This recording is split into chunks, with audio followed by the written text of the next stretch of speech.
Welcome in, quick hitters. Welcome in, GSC. Another tough one down the stretch. Houston Rockets versus the Dallas Mavericks. In-season tournament, Rockets are officially eliminated. This game here came with it all. Came with the bells and the whistles. Literally whistles. The start of this game in the first quarter, Dallas Mavericks came out very aggressive. Intensity level was high. Rockets came out ready to play this game. Their intensity was up as well. It was just Dallas Mavericks played with more force to start this game in the first quarter. And the Rockets had some mishaps for us, turnovers, bad execution to really maintain a lead or to just hold a lead. Dallas was at home, so you had to come out with some fire, and the Rockets was able to do that. Second quarter, pretty much of the same, but the Rockets just chipped away throughout this game. They never gave up. This game here was for the making. Felt like a playoff game, a regular playoff game. I don't know if the in-season tournament is bringing all the hype. Maybe it is. Making the stakes high. A few games I done watched. I see the in-season tournament starting to pick up a little bit. Nobody really wants to be eliminated, and I'm thinking, if you have to play it, you might as well try to win the trophy. But I think they're starting to come along now.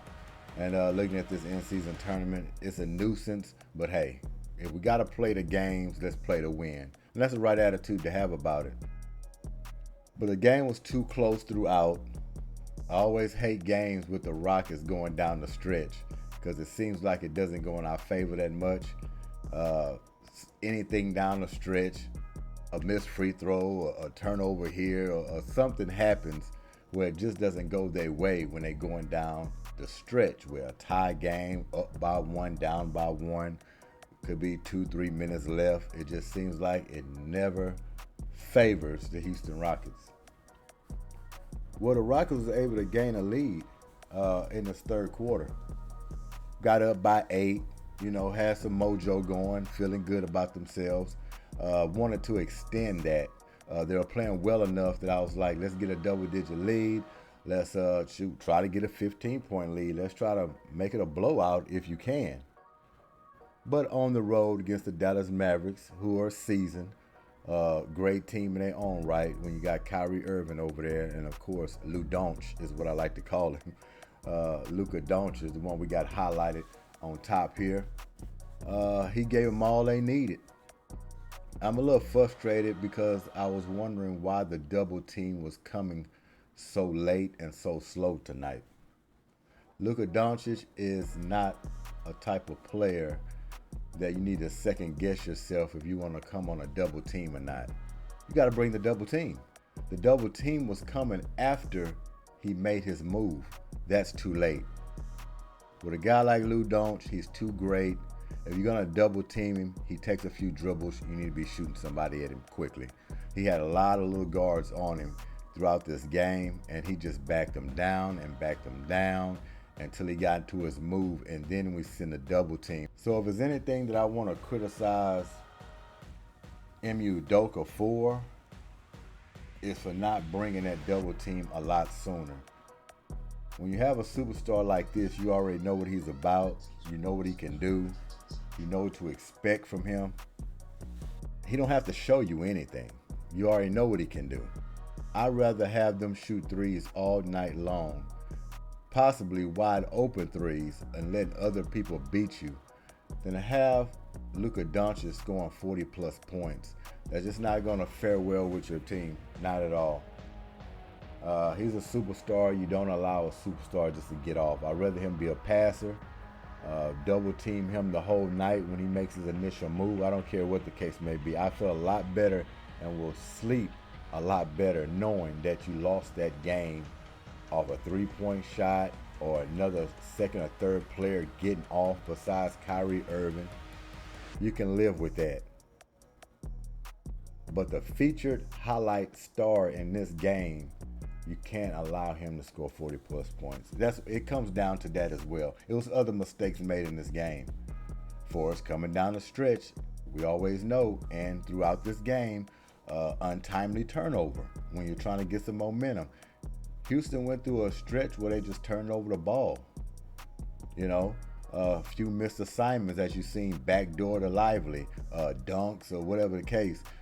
People just popping free.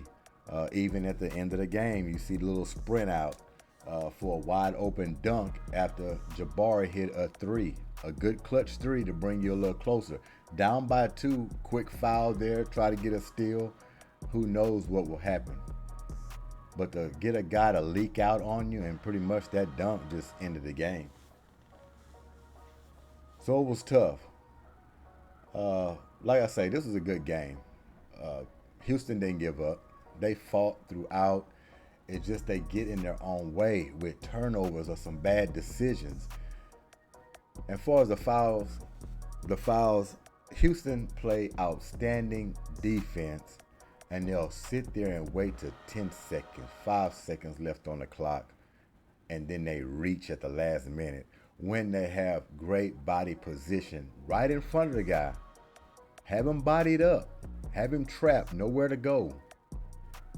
And then they get greedy or get anxious and reach for the ball or body him up too hard to where he flops or falls, and then there comes the whistle. Houston has some great defense. I think they say, number 1 so far in the league right now. I know it's early, but they do have some outstanding defense. But you can't put a crutch on yourself by reaching, bumping people at the last second of the shot clock. So it's just little things like that. You got to learn how to keep your hands away. I know it's tempting to reach all the time, but when you're playing against great players, and I've seen it happen too many times on Luka Doncic with Dylan Brooks. He bodies him up, he has him cornered, and he'll go for a pump fake, or he decides to try to reach for the ball, and they're going to blow that. I'd rather him shoot a tough shot over just stretched hands in the air. Don't even think about reaching. Body him up a little bit, guide him to the bucket with some help coming from the weak side, and we have to live with that. Make the layups tough. Make that 3-shot fadeaway he likes to shoot, make that tough. But you're fouling 3-point shooters. You're reaching at the last minute when guys driving to the hole when you have them bottled up. You're getting them off the hook. You're getting them off the hook. So Houston is playing some great ball this year. They're just not finishing the deal. This is a big game. This is a big game they needed to get. Keep them alive in the in-season tournament.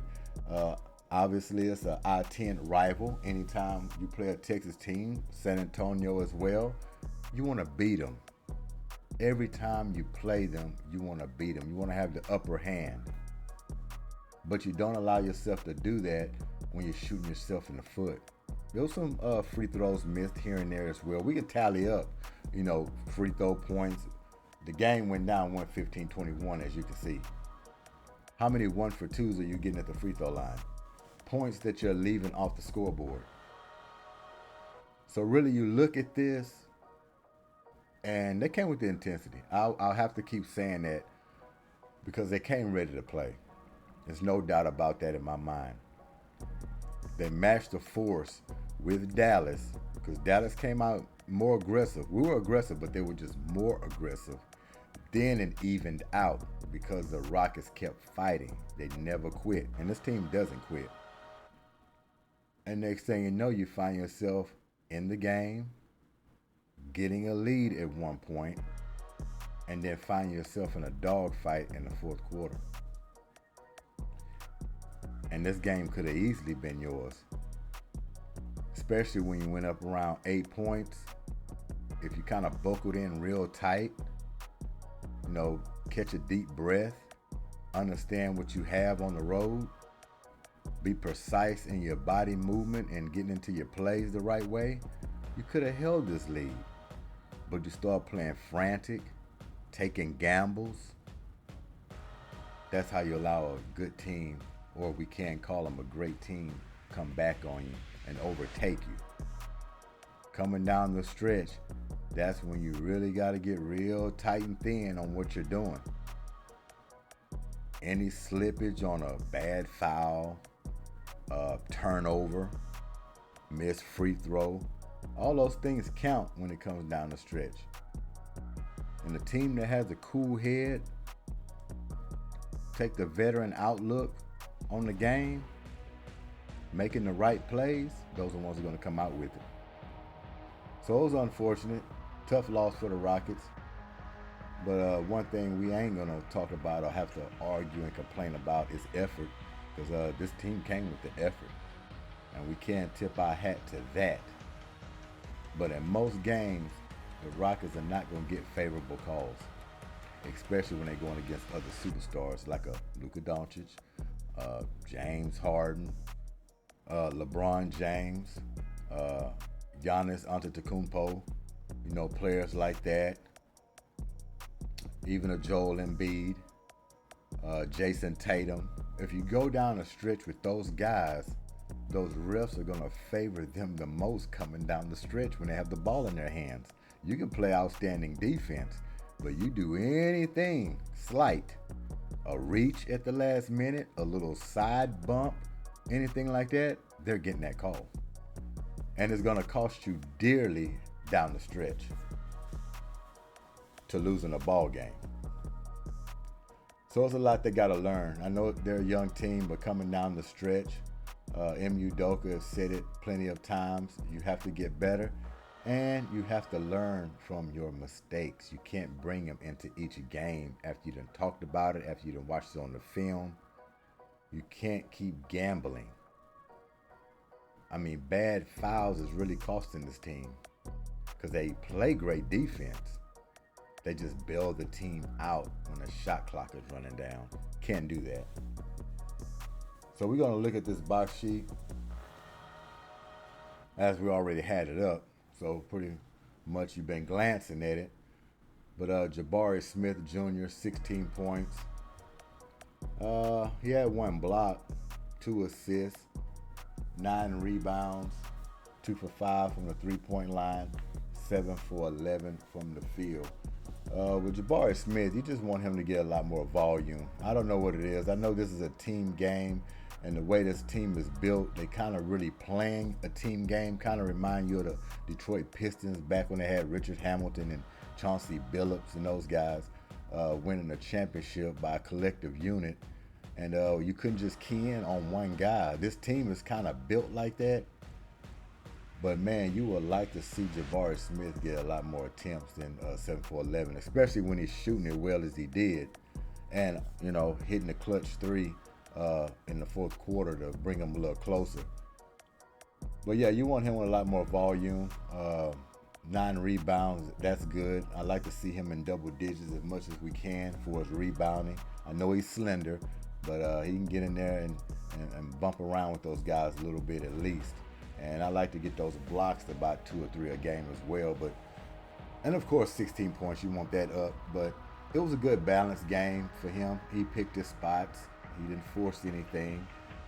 So we're going to go ahead and give him a round of applause, actually. We can give him a round of applause. Dylan Brooks, 16 points, 1 assist, 1 rebound, 1 for 4 from the three-point line, 7 for 13 from the field. He had better games. As far as his point production, 16 points. If he's averaged 16 points, I think we'll be happy with that. Not looking for him to jump off on a scoreboard each game, 25, 30 points. No. Every blue moon, he can give you that, especially when we're struggling. We're looking for offense, but we don't want a heavy diet of that. I don't think that's the right direction for this team offensively, but we'll take that 16 points. Now, what we do want to come up is he needs to get more steals, which he didn't get in this game. He can have a block or 2, rebounding for sure. He needs to definitely up that. In this game, he only got 1 rebound for whatever reason.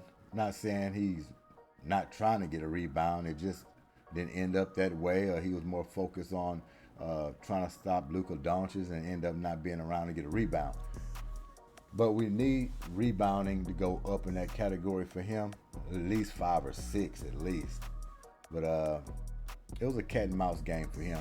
He exerted a lot of energy running around chasing in Luke Doncic. So and some ticky-tacky foul calls he did get, and some bad reaches and calls that he got as well. So ended up fouling out. I think that was big when he went out, took another defender off the floor. But he has to learn, just like he did on LeBron James early in the week. Reaching, gambling, giving up a straight line layup to LeBron James. When you're playing these superstars, man, I know you tailor yourself as a great defender, but you just cannot gamble. Play your position, make them shoot over the top of you. Best you can do. So for Dylan Brooks, I'm not going to give him a round of applause. Not going to give him a star. But I'm going to say he done his job because he did bring the energy. I'm just a tough out, especially when it comes off a loss, man. I'm a tough out, but I'm not going to do him like that. I'm just going to say he done his job. Alperen Sengun, which is the player of the game for the Rockets, as I got highlighted at the top here. The guy had 31 points. He had a block. He had 6 assists, 9 rebounds. 11 for 14 from the free throw line. Got there often. 0 for 2 from 3. Not looking for much threes from him, even though, he hesitates on a lot of them. 10 for 19 from the field. Great game by Alperen Sengun. Besides the bunny shots that he missed in crucial moments of this game, a lot of times he missed a lot of close shots, especially when it comes to crunch time or it comes late. And I hate to throw that on him, but like I said, I'm a tough out, especially off a loss. I mean, and when crunch time comes, that's when you have to come through. I know you got 31 points, and your stat line looks pretty good. We can get those rebounds up as well. I like the assist. Free throws, 11 for 14 for you, a big guy. You done better than what people would have thought at the free throw line. Usually you miss a lot more free throws than that. So I'll give you a thumbs up on that one. But Alperen Sengun in crunch time, I don't want to say take your time, but be a little more focused in there in traffic. Just real close to the basket. A lot of them loop out. A lot of them times you miss with a little bit of contact. Big moments in the game that could swing it. And sometimes you just find yourself missing the bunnies, is what they like to call them. But other than that, you got player of the game. Without your production, who knows where this team would have been. Could have been a blowout without your production. Because a lot of people didn't step up in this game, point-wise for sure. And we're going to get to that.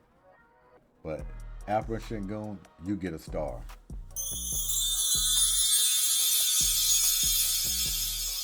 Fred VanVleet, 10 points, 1 block, 1 steal, 12 assists,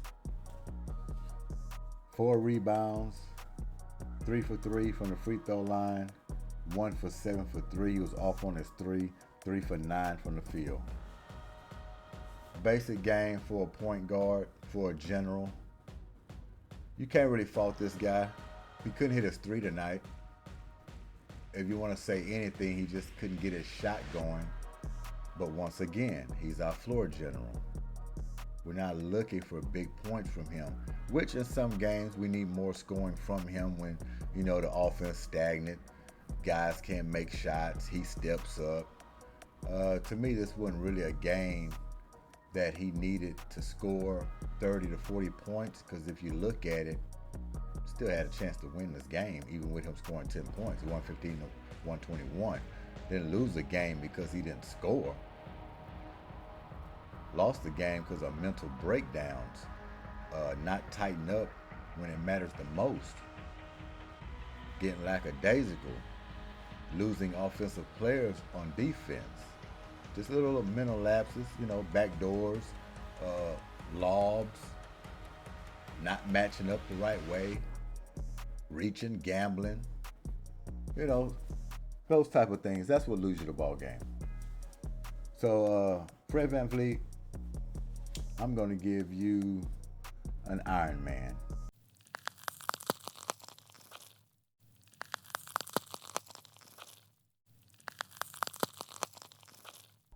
You played tough tonight. You distributed the ball, 12 assists, even got you a steal in there, and you got yourself a block. You got an Iron Man. Jalen Green. This guy's up and down like a seesaw. He tries, man. It's hard to come in and criticize him game in and game out because you know this guy's really trying. He's just trying to find himself right now. Like I say, it's a new offense. I don't want to make no excuses for him, but he's putting up the shots. They're just not going in. He's just got to find his way.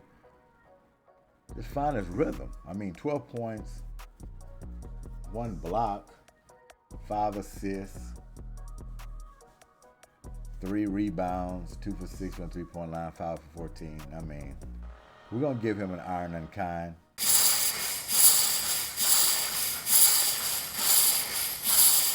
Yeah, we got to give him an Iron Unkind. You know, even though he tries, but you just can't be up and down going into a lot of these games. You're looked to as the guy to produce points, a guy that really supposed to be leading this team. And it seems like so you go, so the Rockets go. Even when Alperen Sengun have big games, they seem to still lose because the point production is not balanced enough. Alperen Sengun can have 31 points, 40 points, whatever the case may be. But if you got the other guys in 10, 12, 16, what you see tonight, sometimes you're just not producing enough. And you produced enough tonight to win. Defensive lapses. I mean, you scored 115, but you gave up 121. So Jalen Green, Iron Unkind, just get more consistent. That's all I have for you. The assists is picked up. I've noticed this year. Rebounding has to try to stay up. You can do better than 3 rebounds. We know this. As far as your 3-point shot, you had some great looks. You had some bad looks to where you kind of just got into your action, just shot it where you defended or not. That's what brings your shooting percentage down, is when you're forcing shots. And I think if you make more layups, your percentage would be high as well. You miss too many layups. I don't know how many times I got to say that. Each game you miss too many layups, whether they contested or not. Just got to slow down and focus more when you're in the lane, especially in traffic. You miss a lot of big layups in a lot of games. We just can't miss too many bunnies. And this team misses a lot of bunnies. As far as the bench, you didn't get too much production besides Eason. He came out with a lot of energy. As you see, 11 points by him. Came out with a lot of energy. And when you can come off the bench and get 2 blocks and then grab 8 rebounds and then have a good, decent shooting percentage without putting it up that much, it's pretty good. But we already know about Eason. We know about Tar Eason. He brings it every single night. And it showed off that bench with those 11 points. Almost had a double-double. So other guys were singled out. Usually I don't call out single guys in points, but I'm going to call out Aaron Holiday because he had one stretch where if he didn't show up with those big buckets, 2 big threes, then a good runner in the lane to give him 8 points, those were big 8 points he got. Without those 8 points, this game would have got away from the Rockets.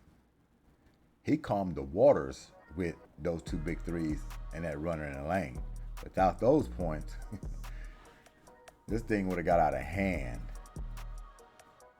Those were huge 8 points you could ever see. So we're going to give you a round of applause, sir. Absolutely. And Tari Eason, I'm sorry. I passed you over without giving you an Iron Man. You get an Iron Man.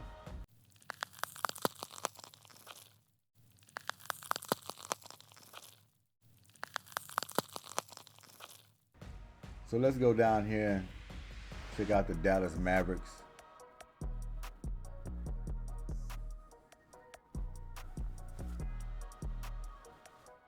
Well, as you see, the main guys who's starring in the show, that was the problem. And that's what I meant by you can't let guys that are featured in this movie to go off. And that's exactly what happened. Look at the box score. Look at the lineup. Got Jones Jr. with 15. Hardaway came in, hit some big threes. Exum, quiet 12, but you know, he got it rolling a little bit. He coming off the shelf. Look like he's been eating some Lay's potato chips for 2 months and decided to come on the court and shoot some shots. But that's another story. But you cannot allow Kyrie and Lou Doncic to beat you. And it took a while for Kyrie Irving to get it going.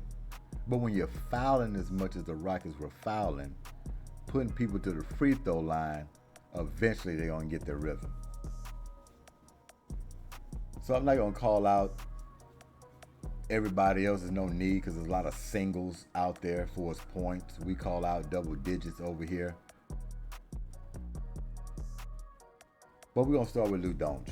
41 points, 2 steals, 9 assists, 9 rebounds, 8 for 9 from the free throw line, 3 for 10 from 3, and they better be damn lucky he was 3 for 10 from 3. We'd have been talking about a historic night by Lou Doncic. Oh, that's not good. 15 for 29 from the field. Outstanding. Outstanding. And they ran traps, they ran double teams, but the problem is they were too late. Rule number 1 for us double teaming. Never double team a superstar when he's already into his action. It's too late. You might as well don't even call a double team. When he puts the ball on the floor, when it looks like he wants to attack, or when he looks like he's headed towards the basket, you got a guy shooting already. I ain't talking about one of these double teams where you're just trying to be a shadow and just hold your hands out and just wave them in the air and allow him to go between the trap or pass out of it freely. No, I mean coming to him frantic like you're really trying to get him off the ball. That's how you do a double team. You are not going to allow him to beat you. You got to come with that kind of attitude with a guy like Lou Doncic. That didn't happen tonight. And that's why I say that's the only thing I criticize Ime Udoka for is, in his mind, I know what he's thinking. It's a lot of good defenders on the Houston Rockets. He likes to play straight up if he can. I understand all of that. But look who we're dealing with here. You don't need him to show you anything. You done read the credits already in the movie. They're not going to change. Those credits didn't just pop up on there just for this game. No, those credits are rolling yearly, and you better respect it. Get this guy off the ball. Let somebody else beat you. Let's see if Hardaway can score 40 points shooting threes. Huh? Let's see if Jones Jr. can get 40 points dunking the ball or streaking for free layups and dunks. I'd rather see that. All fails, I'd rather see if Kyrie Irving still got it. Which we know he does, but can he do it the whole game? Because sometimes his shooting percentage can go very low. As you see, 8 for 22. But you don't let the main guy beat you. And that's what happened. You take away half of that 41, you might be looking at a Houston Rockets win. So yeah, folks, it's frustrating when you see this. Because time and time again tonight, all I'm looking at is late double teams. when you're crashing down on him when he's already making his move or he's in the air trying to lay it up, and all the double team does is creating a foul or more contact, sending him to the free throw line. Just have to be better. And each game has got to be a learning experience. Because if not, you're going to have superstars, and like this guy here who highlighted on top of the screen here, or the box sheet, with a smile on his face, rolling on you all night. That's what you get.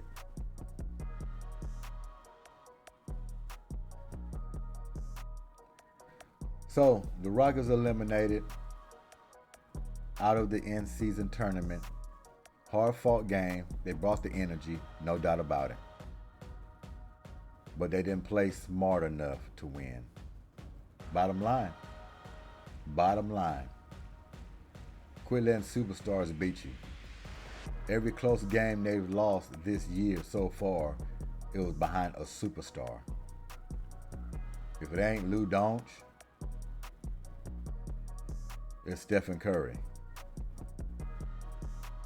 If it ain't Stephen Curry, it's James Harden.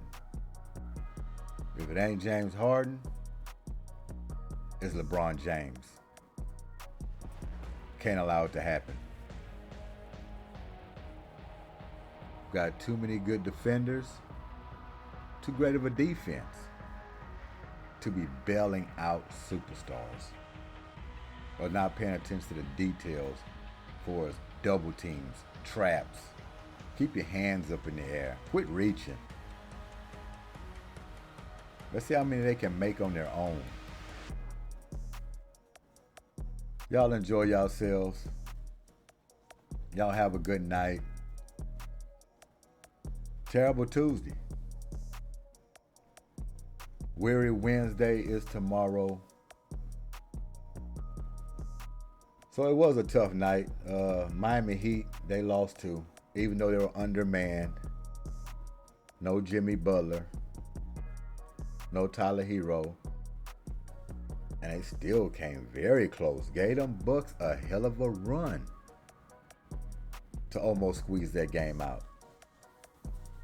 So they've been up and down this year as well. But rightfully so when you having guys in and out of the lineup, can't find a good groove. Got to expect that early on in the season. A lot of teams still find themselves trying to get people healthy. But at the same time, that's no excuse either. Just got to get better.